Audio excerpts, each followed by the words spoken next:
The Pacific Ocean is larger than the Earth's total landmass and connects people and cultures in a unique way. The Pacific Islands, also referred to as Oceania, comprise vast terrestrial and marine ecosystems and are home to most of the world's biodiversity.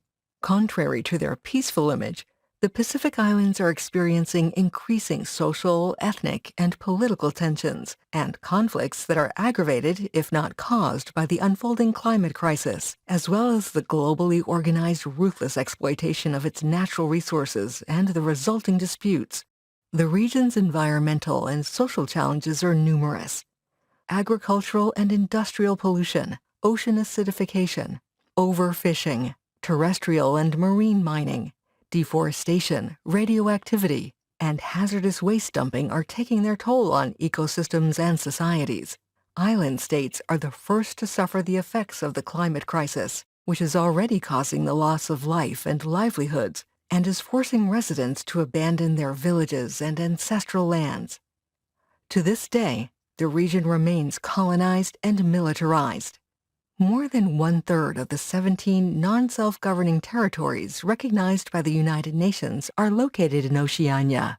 Denied the right to determine their own political and economic future, it is difficult for many Pacific communities to develop sustainably and along their own cultural lines. Indigenous Melanesians in West Papua, East Indonesia, are exposed to discrimination and violence. Political prisoners, torture, killings by security forces, and hundreds of arrests during countless demonstrations reflect the degree of political and racial oppression. The region is a microcosm of challenges the world faces today.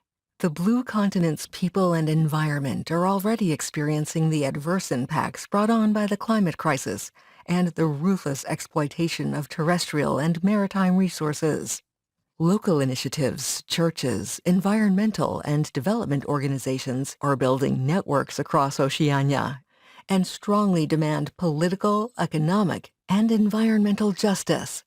Today, Pacific Islanders are calling for a demilitarized future for the region, with security provided not by foreign military bases, but by a strong and independent local economy centered on traditional cultures and environmental sustainability.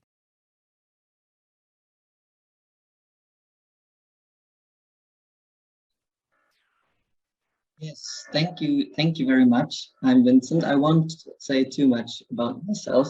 Maybe just two sentences. I've lived in Fiji myself. After high school for a year, I've worked at the Pacific Theological College there. And ever since I've come back, I've been very, very much active in the climate justice movement in Germany. I'm working especially a lot with Fridays for Future, both on the local and on the federal level. And I've been shaped and influenced by my experiences in Fiji very, very much. And I'm trying to bring the perspectives I took from there to Germany. But of course, I cannot replace people who are actually from the Pacific, who've actually lived there their entire life. And so it's my honor, my pleasure to introduce our two guests for tonight, Komal and Iemaima. And I will shortly introduce the two. Komal is a youth climate activist from Fiji, and she has actively participated in many events. These include COP23, COI13, Global Landscapes Forum 2019, the UN Youth Climate Action Summit, as well as COP25 and COI15. Given the critical situation that the world is in, especially the Pacific, Komal believes that there is a need to bring about more awareness around what the Pacific is going through, especially the severity of climate change, which the Pacific Islands are facing. Komal is doing her Master of Arts in Development Studies by research, focusing on climate change and plant relocation in Fiji. She is graduated with her undergraduate degree in public health and her postgraduate diploma in development studies. She has also recently joined the Sustainable Ocean Alliance as the Pacific Island representative. The main objective of her role is to increase the presence of the Sustainable Oceans Alliance in the Pacific and provide an engaging platform for youths from the Pacific. Kumar has also contributed a chapter on her own to the book, United We Are Unstoppable. Our second guest for tonight, Ms. Iemaima Vaái, is of Samoan descent, and she's currently enrolled in the Climate Change Postgraduate Program at the University of the South Pacific. Iemaima is the current president of the WWF Pacific Volunteering Program, and she's committed to youth empowerment programs. She strongly believes that Pacific youth hold an influential role in leading their communities to a future which safeguards the livelihoods of Pacific people. She's currently the ecumenical enabler for the Pacific Conference of Churches Stewardship Program, and she believes this position is critical because it ensures that regional member churches play their part in steering their people into advocacy work around climate action. Iemaima and Komal, I'm very happy that you're here, that you've made it so very, very early at 5 a.m. in Fidschi time. I thought this is a webinar about climate justice, right? So we might just as well start with your perspective on climate justice. What does climate justice mean to you? Komal, would you like to start maybe? Thank you, Vincent. And hi, everyone. If I correctly remember how you say it in Germany, it's Guten Morgen. So good morning from my end and hello. Yeah, I think Vincent has given quite a perspective on, looking at things from the perspective of the Pacific Islanders. And of course, when we talk about climate change in general, in the Pacific, we always look at how the livelihoods of the people are being impacted, how they have to leave behind their land because of rising sea levels, and their ways of living are being affected. So you need to look at all this from the notion of climate justice, whereby you have to consider the context of equality, equity, human rights. What are some of the responsibilities when it comes to us in climate change? So, and I guess my definition of climate justice would be to looking at it from the lens of the livelihoods of the people and how their lives are being impacted. Are they being able to meet their basic needs? Are they able to put food on their table? Are they, in general, just being able to afford the basic, the living standards that are required for them to be able to, at least feed themselves, feed their family, feed their children, and for them to get access to all the basic amenities in terms of health, schools, etc. So that would be my definition of climate justice. Thank you. Is there something you want to add on from there, Iemaima? Thank you, and good morning, good evening, everyone. What a privilege it is to be in this space sharing on our climate activism with you all. I guess for me in general, climate justice to me is ensuring that our future generations of our communities are given the same privilege that we are given today. To still live in our island home that holds linkages to our cultural identity. On a personal scale, it means getting to live the day to see my future children or a future generation surround themselves in a space where we live in a harmonious balance with our environment. They're able to enjoy the beauty of our culture and its traditions, and are able to educate on the history of our people, what they went through in terms of self-determination, and so forth. So yeah, basically being able to ensure our people are entitled to a future is what climate justice really is for me. Thank you. Unfortunately, I think as most of us know, the livelihoods of communities in the Pacific are threatened, especially by rising sea levels. Both of you have worked with these communities, you've visited them, you've made your experiences. Can you extend a little bit on that? Can you develop on that? What are communities in the Pacific and Fiji experiencing? How are they affected? Iemaima, maybe you can start this time. Sure, thank you, Vincent. An issue that is brought about by climate change, which I've been able to witness firsthand, is climate-induced displacement or relocation. This is where communities are forced to relocate to another area of location due to the impacts of climate change, taking a huge toll on their community's livelihood security. From my previous engagements, I was able to visit 2 communities in Fiji, this being Narikoso Village, which is a community that is still struggling to relocate after being in the process for 8 years, along with Wunindongolo Village, which is a community that, although has successfully relocated, took about 7 years to do so and found it to be a painful journey as well. A commonality that was mentioned in the challenges faced by these two communities was how this option of relocation was actually the last resort for them.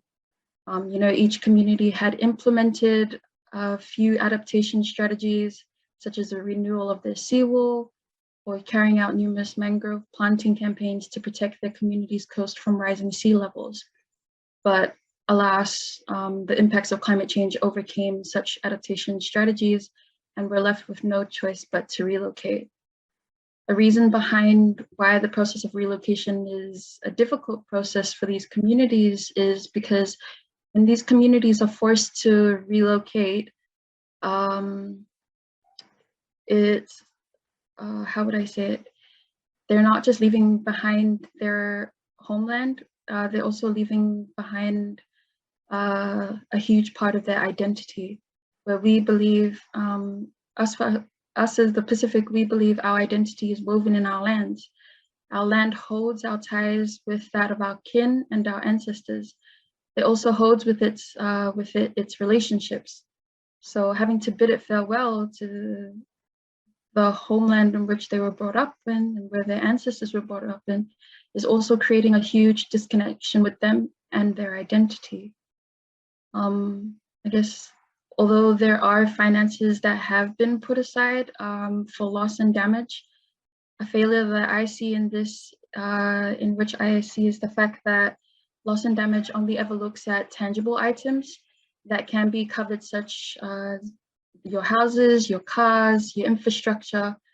But what cannot be covered, however, are intangible assets such as our ancestral lands and cultural livelihoods, because it cannot be valued the same way in which other tangible assets can, because of their cultural value.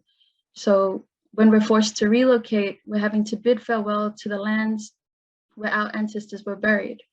We're having to leave behind our traditional plantations and our fishing grounds.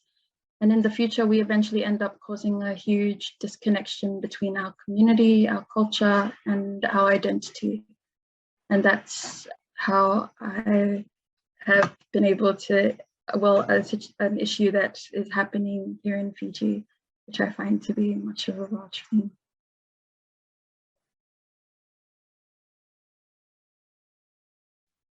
Have you made similar experiences, Komal? I think you've also been to Bunindongaloa, the village that has been relocated, but also to other villages. Is there something you can add on from here? Thank you, Vincent. I think Iemaima has very much summed it up for, when we look at things from the perspective of relocation or displacement, what it really means to us. And I guess for our people, for the communities, it's not always, looking at things from a monetary perspective, but it's looking at it from the traditional perspective where, as Iemaima mentioned, the land is of such significance to us. That's our sense of identity, the land and the sea. That gives us a sense of belonging, and just having to leave that behind, after having spent so many years there, your ancestors, like the land that belongs to your ancestors, you were born there, you grew up there, your children grew up there. And through my research, I had the opportunity to visit Bunindongaloa as well. And it was surprising to hear that, when they eventually moved from their old site to their new relocated site, that was actually their fourth relocation. They tried building seawalls twice to be able to overcome the issue, but they couldn't. They relocated further inland, but they still couldn't cope with the rising sea levels. And then eventually they just had to make the decision that we can't stay here anymore. And when I went there last year, they were also talking about, how their children, the children being born into the communities now have sort of lost touch with their ocean or their cultural practices as well. Sometimes they go to their old site again at times to, do some fishing and just walk around and stuff. But they really have to, keep an eye on their children now as well, because now they don't live next to the ocean, and the children, they don't grow up learning or swimming as frequently as the older generations used to. So, you can already start seeing that that cultural, like the breakage of those cultural ties that used to be there, and also, of course, certain issues like, sometimes they say, the crime rates go up, the young children are engaged more in conflicts and such. But yeah, I guess for us, these are some of the realities of climate change and relocation that we often see, rather than always looking at it from a monetary perspective. Thank you. Yeah, I think this also, it really strikes me as well. I think here in Germany, the discourse is very much centered about the material impacts of climate change. Like we talk about how it will affect basically our material well-being, how it will affect our economy, or how our economy needs to be transformed. And well, you've developed quite a few thoughts about an immaterial aspect of climate change. I was wondering whether, because in Germany the discourse is also very much secularized, right? The churches, they do play a role, they do get into the discourse, but they are not the most prominent voices. That's like secular movements. Iemaima, you are active in the church, and as an indigenous and Christian activist, is there also like a spiritual dimension to it, apart from the aspects that you've already mentioned, the spiritual dimension of climate justice? Thank you, Vincent, for the question. I guess working for the Pacific Conference of Churches, I've also been able to learn a lot, not just on my Christian spirituality, but also my indigenous spirituality. I've learned that as Christians, we hold the role of being custodians of our earth, which is also similar to that of our indigenous spirituality. For us as Pacific Islanders, our indigenous spirituality goes part and parcel with our identity. Our cultural identity holds linkages, as I had mentioned before, holds linkages to our ecology, our environment, our sea, earth, sky, land, etc. And through that, it shares relationships with such that is within our ecology. It also holds ties with that of our kin and displays spiritual elements in that sense. So these relationships that I have mentioned on, they're really pivotal in our identity and is what births a culture of respect for our environment. And allows us as Pacific Islanders to live harmoniously amongst that of creation. In the Fijian culture, the concept Vaái is used as a concept to ground their Fijian culture in relationship, community, respect, and harmony. There's a similarity that I've noticed in our Pacific cultures when we reflect on the word used to define land. So in Fijian, the term that is used to define land is vanua.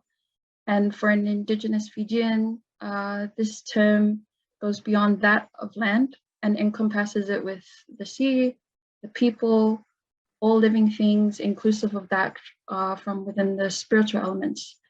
The term also reflects on how each of these components are related to and hold a responsibility for each other.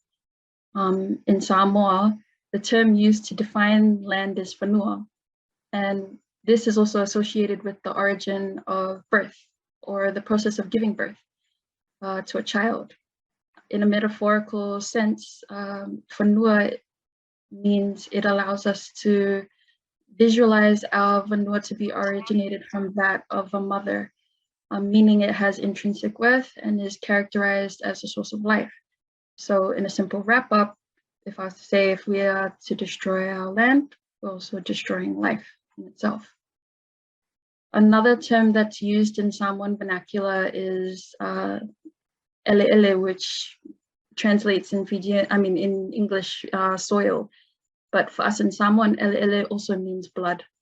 And metaphorically, it again allows us to visualize the intimate relationship that is shared between land and people, expressing the harmonious balance between both. So this symbiotic relationship therefore allows Samoans, I know it's not just based in Samoa, I know there is a similarity amongst a lot of the other Pacific Island countries, but it allows us as Samoans in my culture to believe that human beings belong to the land. It's where we were emerged and where we will eventually go back to as we come close to our passing. So from there, this sort of ideology decentralizes the human from being the center of creation, enabling us to rid ourselves from an anthropocentric worldview where humans feel as though they're able to dominate the earth. Such a worldview that has brought about the greatest crisis of human history, which is climate change. So from there, our land is an essential aspect of our Pacific identity and our existence. The Fijian culture, the Vanua, gives its people a sense of belonging, where it holds life together and gives it meaning. So in order to ensure a child shares a deep connection with its Vanua, with its land, there is a custom which is carried out in Fijian culture called the, apologies because I'm not of indigenous origin myself, of Fijian origin myself, but it's called Wakalutu Mbuto Ningone. And that is a ceremony which is celebrated, which is a ceremony that celebrates life and is done by burying the child's umbilical cord with its totem plant, which signifies that this child's identity is rooted in their land and they will always return to their home. This custom is also similar to us back in our Samoan culture, where a child's umbilical cord is also buried in our land within our community in order to ground their identity in a relational way of life, where they see the land as part of their identity. So this umbilical cord is in our Samoan culture is usually buried with a coconut tree and has beliefs that if the coconut tree is to tree is to sprout in a healthy way, then that child's future or that child will be very successful in the future. But if the coconut plant is to die, then that also shows that that child will be much of a troublemaker when they grow up. So such beliefs dictate the multiple relationships we share in our Pacific way of living, and both that Pacific way of living, both inclusive of the seen and the unseen. You know, our ancestors, they conceptualized our language, our traditions, and our customs in a way where its context has a much deeper meaning and gives values to our relationships and our spirituality, indigenous spirituality. So for us Pacific Islanders, we cannot compartmentalize our indigenous spirituality with climate justice. This is why we take the climate crisis as a serious issue, because it threatens our well-being, our culture, and our relationships we share, and eventually also alters our identity. I guess this is also why frontline communities are the most affected when it comes to the climate crisis, because it destroys their way of living. And for me, this is how spirituality and climate justice goes hand in hand. In order to have a consciousness of our spirituality is to also have a climate consciousness. Thanks, Mama. You've taken us quite deep, I think, into indigenous understandings of the land, at least quite deep, probably in regards to how deep most of us have learned about it before. I can imagine, like at international conferences, for example, when this talk about climate justice comes to the fore, comes on the international agenda. Also, most people they won't be that. They will know a lot less about these perspectives from indigenous people in the Pacific. I mean, Komal, you've been to international conferences, to COP23 and COP25, for example. What was it like? Did you feel like you were being listened to? What was your part in these conferences as part of your advocacy work? Thank you, Vincent. I guess when we talk about international conferences, one thing that Iemaima has talked about so much in detail is religion, and that's at international conferences or wherever there's a huge gathering of climate change and you see Pacific Island representatives there. I think religion is the first thing that just instantly binds everyone together, and it's like a collective group has already formed there, and especially from the young people, because we do have a lot of youths who participate in the conference of youth and then the COP event that actually happens. So as soon as like we are all gathered at one place, it's the religion just binds us there, and it feels like, oh, we already know each other, and we're all just fighting or just talking about a common cause, that's climate change and how it's affecting the Pacific Island countries. So when we're up there, when we're talking to leaders or hosting side events, we're not talking specifically about our countries, about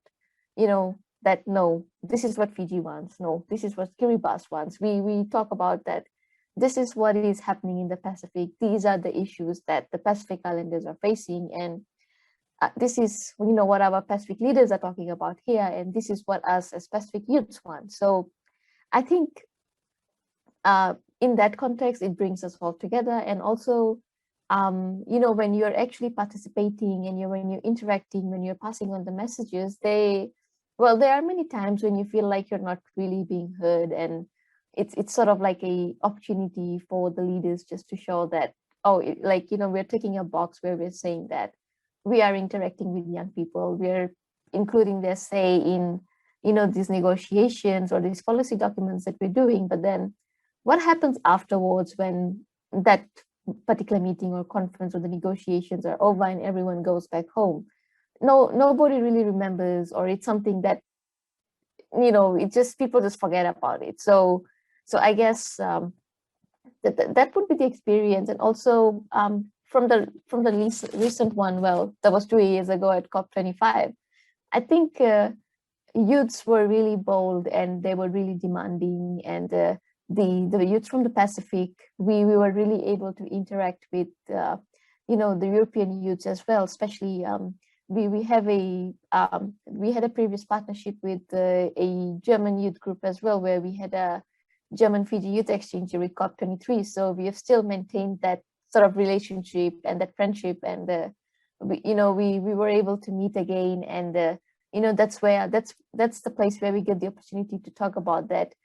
These are the climate policies or the climate decisions that Europe is making, and we wanted to hear what the Pacific youths have to say about it before we go and meet our leaders, and we try and push for what we really want. So I guess this is what really happens, and just from the Pacific perspective, once again, I would like to say that being at international platforms and having to meet at each other, even though it's for the first time, and then later on, you have to that you have to hold your leaders accountable, and there are a lot of things that you'll be saying. Religion is something that just really instantly binds you all, and that automatically that connection is there, because that what I am experiencing here in my country, the other Pacific Island countries are experiencing the same, and the thinking, the cultural perspective, it's almost the same. So that's what I would like to say. Thank you. I think it's great to hear that there has been this youth exchange between you and the German group, because I think this is something that's also interesting to see in Germany. I mean, there's many German activists who like me, who've been to countries in the global south who are affected by climate change and who've seen it, but of course not all of them. And also in the discourse in general, I think this entire justice aspect of it, that the livelihoods of people in the south, they are already affected, I think it kind of falls short very, very much. And I was wondering, how can we then in the global north, how can we try to incorporate your stories? I mean, even if we don't have like an official partnership exchange, what can we do as activists in the north? How can we make your stories more prominent? How can we show these climate justice aspects when we talk to our leaders, when we go to the public? Komal, you're welcome to start. Thanks, Vincent. What you're doing right now, you've visited Fiji, you've seen some of the villages, you've seen what climate change is, how climate change is really impacting us, and now you're sitting here, we're having this conversation.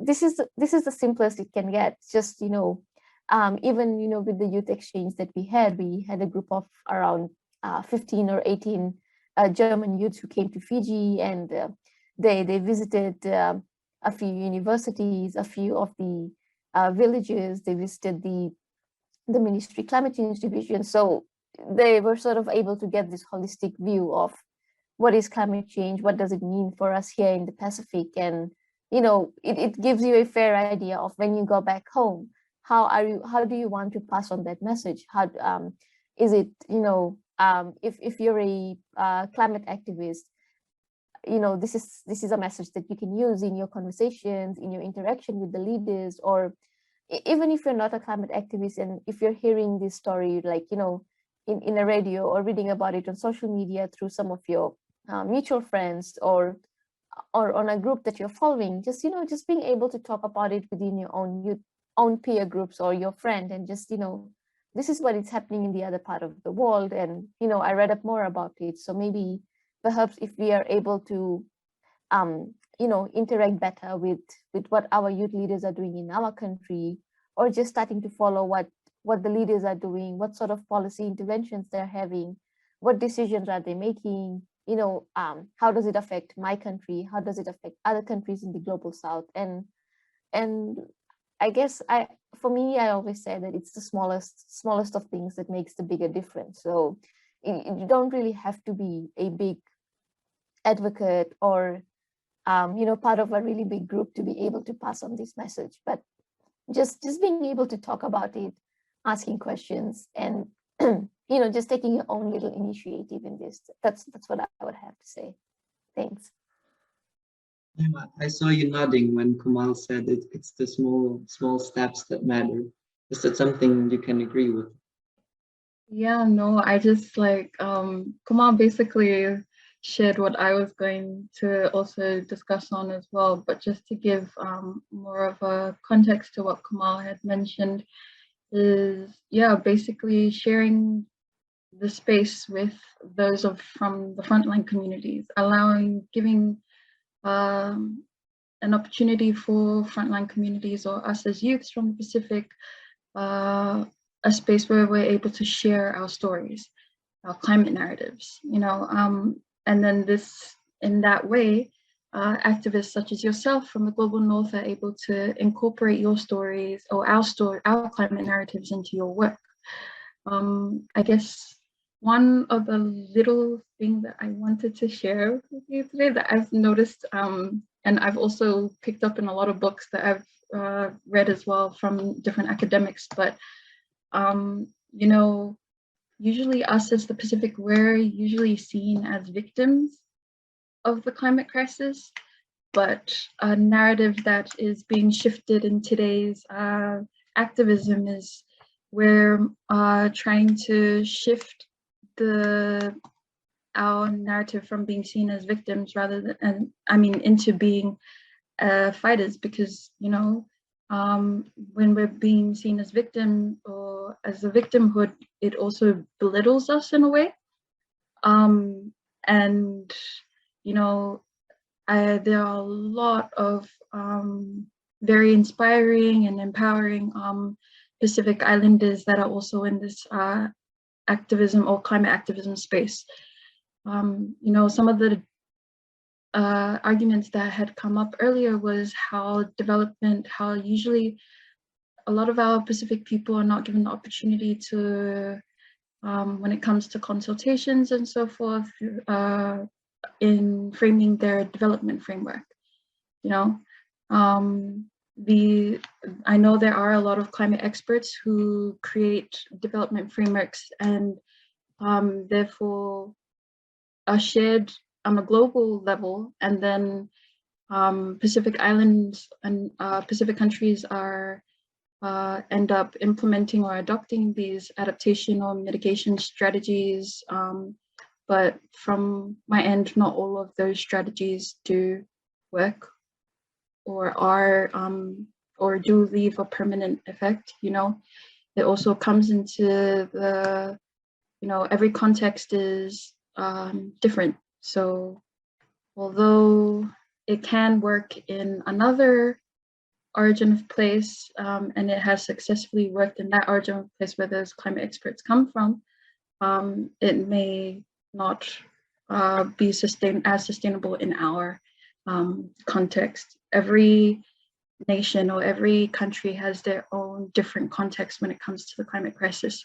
So their stories that they share is really crucial when it does come to trying to frame sustainable development, or a framework that is revolves around sustainable development that is long-lasting, permanent, and gives a very that enables a positive effect on this journey that they're going through when it comes to changing our development story and so forth, to one that focuses on and our holistic well-being. There is so much I can take away from this. I think often when we, for example, I meet with politicians in Germany sometimes, and then we discuss what shall we do against the climate crisis here. And I think what I really will take away from this, that it's important to center the communities, to center the stories of the ones who are affected, and not only talk about policy recommendations and technocratic solutions, but really center these stories. But I was wondering, if you had the chance to speak to our politicians as well, if you had the chance to opt in for the next call and have your say as well, what is it you will tell politicians in Germany? What would be your central message to them? Komal, would you like to begin? Thanks, Vincent. I think early in the morning, that's a really like a big question and a lot to think about, because there's a million things that you can really think about wanting to say if you really had the opportunity to meet leaders from the global north. But I think it's just quite simple, just collectively global norths, they're responsible for releasing a excess of 92% of the global gas emissions, and the Pacific countries combined, that's 22 countries or so, we emit less than 0.03% of the global gas greenhouse emissions. So that's something on its own for everyone to think about, that we contribute, or we our contribution to this climate crisis is so small. We emit the least global greenhouse gas emissions, and yes, every crisis that happens, every disaster that happens, we're always the first ones to feel the brunt of it. Like, for example, tropical cyclones. Every time we have a Category 5 cyclones, lives are lost, livelihoods are destroyed. So, we do so little, contribute so little, but we are the first ones to feel the brunt of climate change. Whereas at the global north, I know that, young people are trying to be as active as possible. They are talking about climate change. They're trying to question the leaders, sort of hold them accountable. But then at the same time, there are many times, when I guess our experiences are different. You may not feel the drastic impacts of climate change as we experience it. Maybe it's an entirely different perception for you. Maybe, for example, it's just, in the context of the winter days are longer and colder, or maybe summers are more hotter now. And, so I guess that huge perspective. So for the leaders, I think it would be to just having to relook at the commitments you made to the Paris Agreement in 2015, the actions you said, or rather you promised or you pledged that you will be taking, but now you're slowly shifting away from that. So, we need to see that level of, at least that level of commitment from your end, that, you reaffirm your commitments, you relook at the ambitions and the targets you need to set to be able to cut down your carbon emissions, and also, at least it just needs one or two of the major, the bigger countries to step up, and I'm pretty sure the other countries will slowly start thinking and taking the lead in that. So it's just something to think about, letting your actions speak louder than, so yeah, I think at this point that would be just, reading the facts and figures and seeing where you have gone wrong and how do you actually, you know, at least start mending and making things right. And I think this is one area, you know, when we talk about leaders, I think the youth from the global south and the global north, they really have so much of conversations and exchanges going on that it's actually easier for us to, you know, say that you know, we heard that this is what's happening in your country, this is what the leaders in the global north are trying to do, but these are our concerns, our reservations, and we talk to, you know, our peers or the context that we have from the other youth groups, and they, you know, when they take part in such discussions, or when they're sitting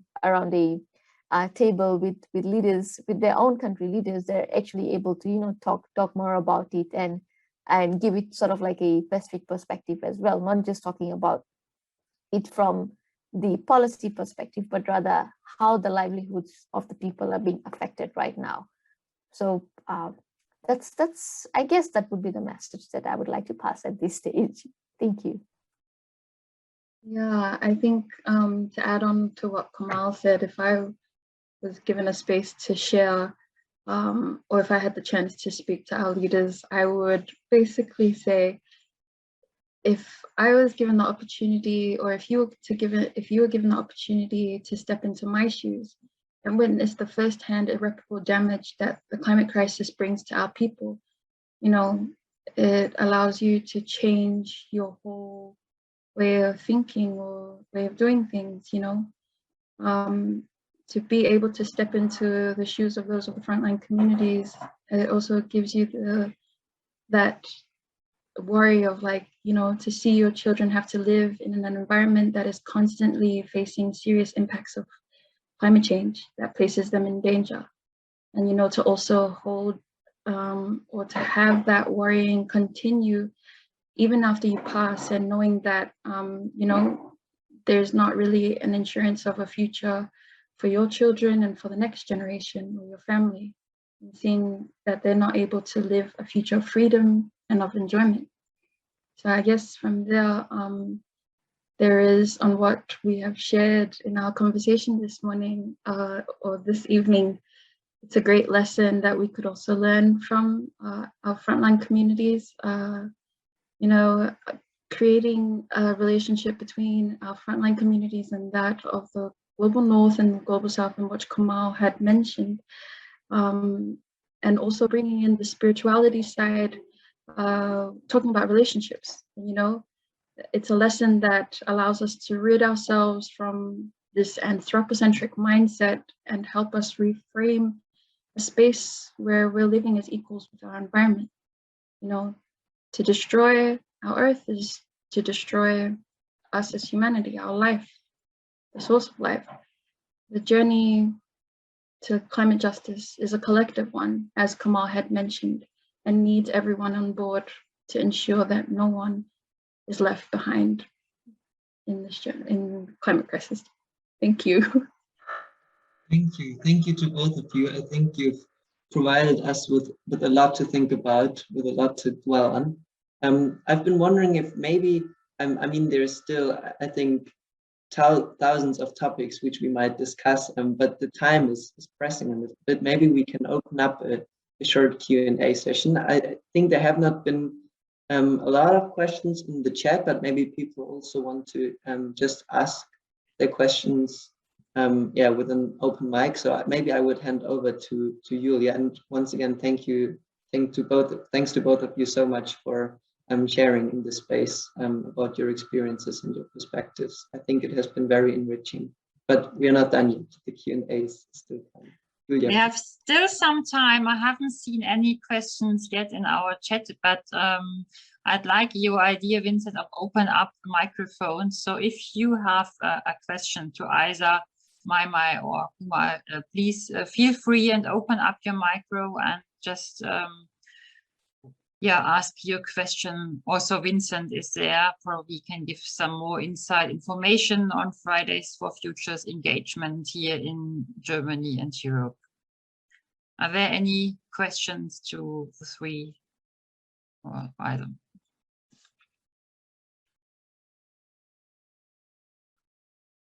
No.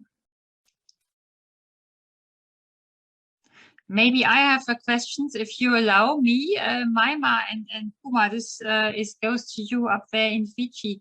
Can you see any reframing of climate change issues in Corona times? I mean, everybody is talking about Corona and what it does to people and the consequences of Corona, quarantine, and we all learned a lot of new words and conductment regulations. And do you feel that climate change is now not only on the top of the agenda anymore, that Corona has kind of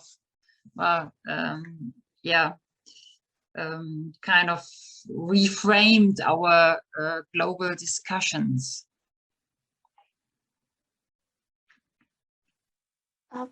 Well, thank you for that question. I guess well, of course, at the moment we have a worldwide pandemic that every country is dealing with, and it's not so different for Fiji as well. We have just started experiencing the second wave of the COVID cases, like the very next day after we celebrated 1 year of Fiji being COVID free. So, and now the cases are just, we have over 500 plus cases in these last 39 or 40 days. And of course, and, while we are looking at it and trying to see how we can make Fiji COVID free again, the relevant government ministries and authorities are really trying to be active in this, and at the same time making sure that we are not lagging behind in the climate conversations or the part that we have to play when it comes to climate change. So I guess it just I can see that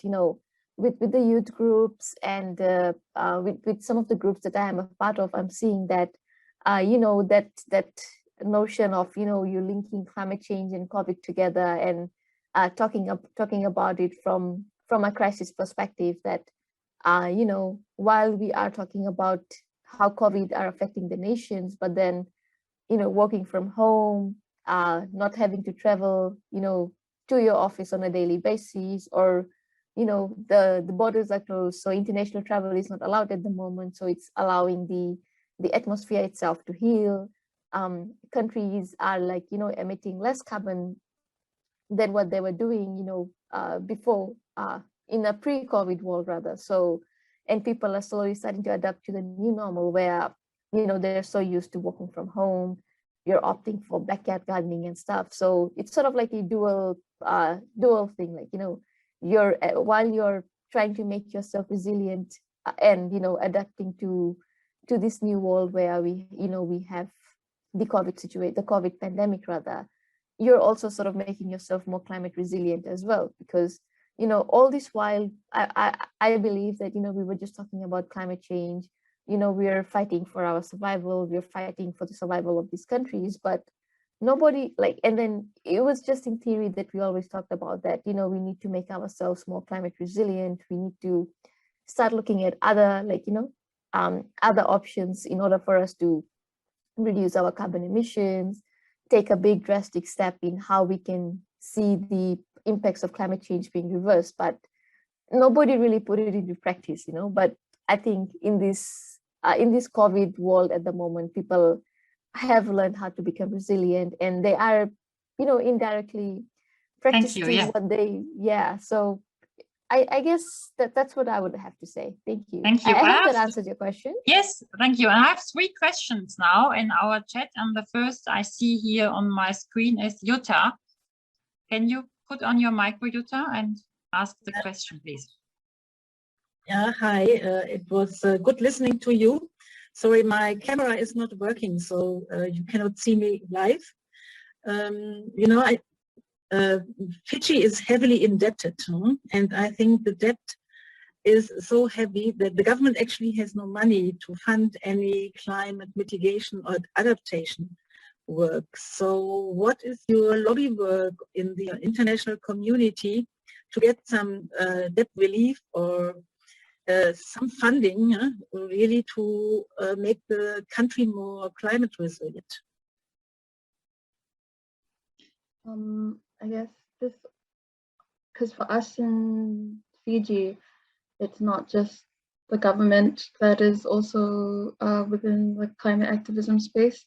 There are a lot of NGOs and faith-based organizations that are not that get their own funding as well when it does come to climate action work. And I guess this is also a way which new projects are being developed and implemented in our Pacific or in our Fijian context.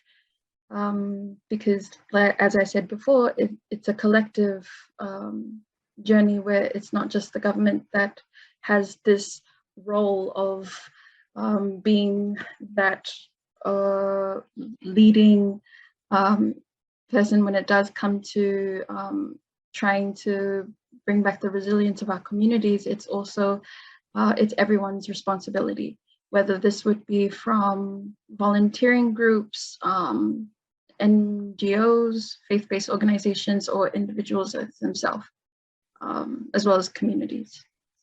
Komal, would you like to add on to that on anything? Thanks, Mama. I guess just to add on a little bit more to it, after the launch of the planned relocation guideline for Fiji, the few years back, the Fijian government had also launched a displacement trust fund as well. So, when it comes to the bilateral relationship, other countries that wanted to sort of, channel their money into climate adaptation work happening here in Fiji or supporting community relocations, they were able to, this trust fund is what, sort of plays a central role in that. And the government is able to use that money for climate change related activities. And also before COVID, when we had a ban on the use of plastic bags and the new introduction to styrofoams, there was this new tax that came into action, the ECAL, Environmental Climate Adaptation Levy tax, that was charged on the buying of, every time you go to a supermarket and you wanted to purchase a plastic bag from there, you had to pay for it. So, the government was actually generating a lot of revenues from that as well. And that was also put aside for adaptation work as well. And as Mama has mentioned, it's not only the government here in the Pacific that's, focusing on that. So we have a lot of NGOs and CSOs and faith-based organizations who are also implementing work at the grassroots levels, and they are able to, get most of their funding through international donors. So, yeah. Thank you. I have two more questions, and this is now Oliver. Oliver Turner, can you put on your micro and please ask your question? Yeah, thank you. I'm sorry for switching off my video too. I think I'm struggling a bit with my internet connection. First of all, thank you so much for these insights. I really found it very, very interesting. And I was especially interested in these spiritual aspects that you also mentioned. And I think Vincent also mentioned something about this comparison, like between the material arguments here that we have in our discourses, and then on the other side, what you mentioned, these more immaterial aspects. And I was wondering, I really think that they are very important, to take into account these aspects. But do you feel like it's unfolding enough strength, so to speak, in comparison to material arguments? Do you have the impression that they are viewed as stronger in, for example, in international conferences or something like that? Iemaima, please, very short. Yes, sorry, my connection kind of cut off. I'm sorry, Oliver, could you just repeat your question, please? I couldn't get the last bit. Yeah, sorry, I make it short. Do you think that spiritual views have a similar strength as material arguments? Oh yeah, definitely. I guess there hasn't been a lot of conversation around it.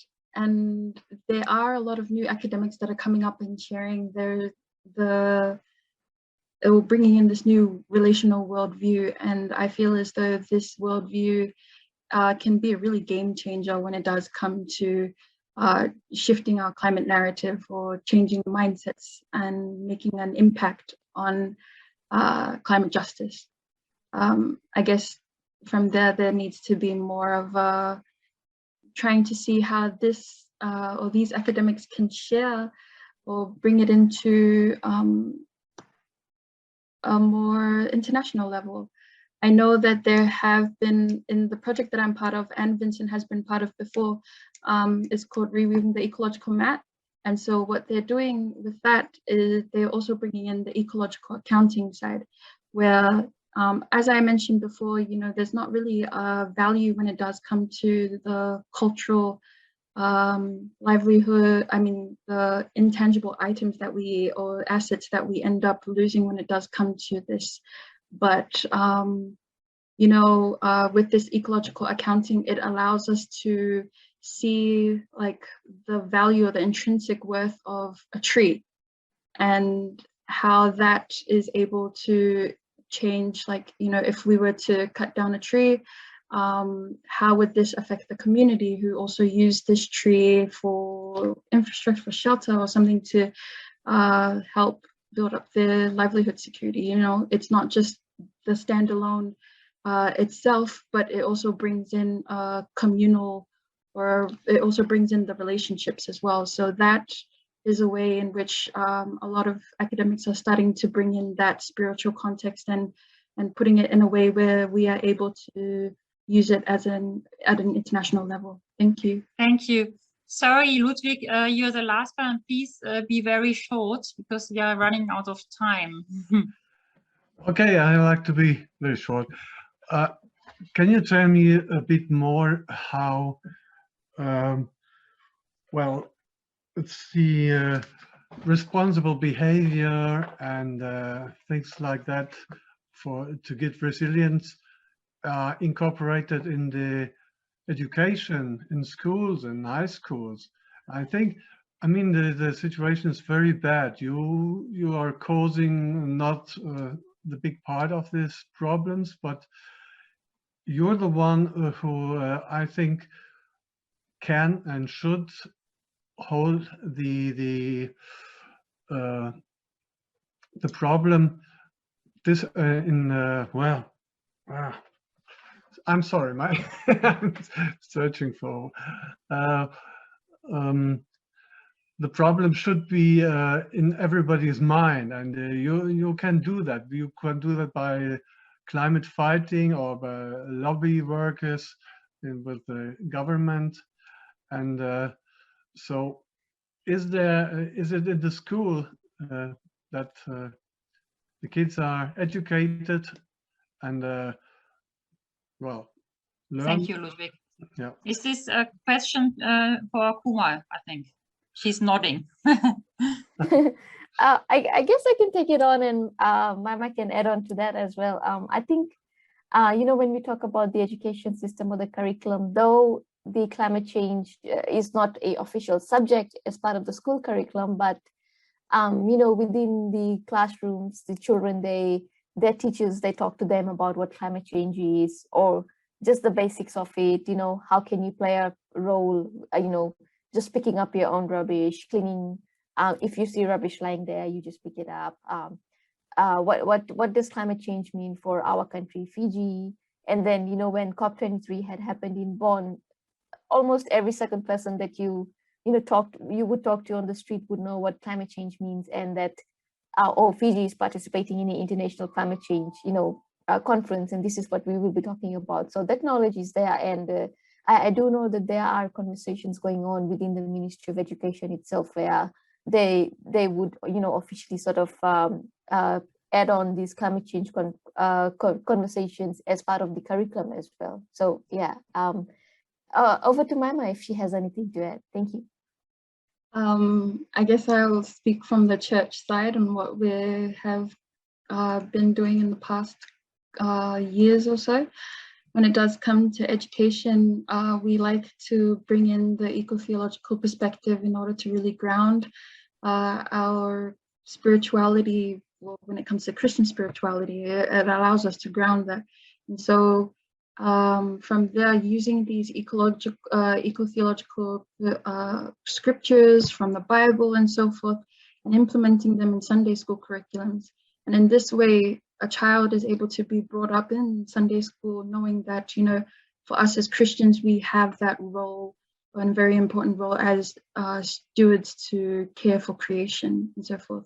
Not just that, but it also coincides with our youth programs that we have been doing as well, where youths try and relate their a biblical text to, and also bringing in art as an advocacy tool and using this to come up with songs, poems, as well as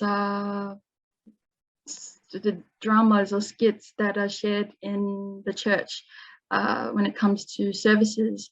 And this is also another way, a form of education where there are a lot of, it's an intergenerational space. So you're not just educating those from the elders, you're also educating the youths as well as the children as well. So yeah, that's been part of the work that we've been doing. Thank you. Sorry that we are running out of time, so I can't take your question anymore, Avis. I'm sorry for that. I hand over to Jan for closing our first session. Thank you, Julia. Yeah, thank you so much for everyone joining us this evening.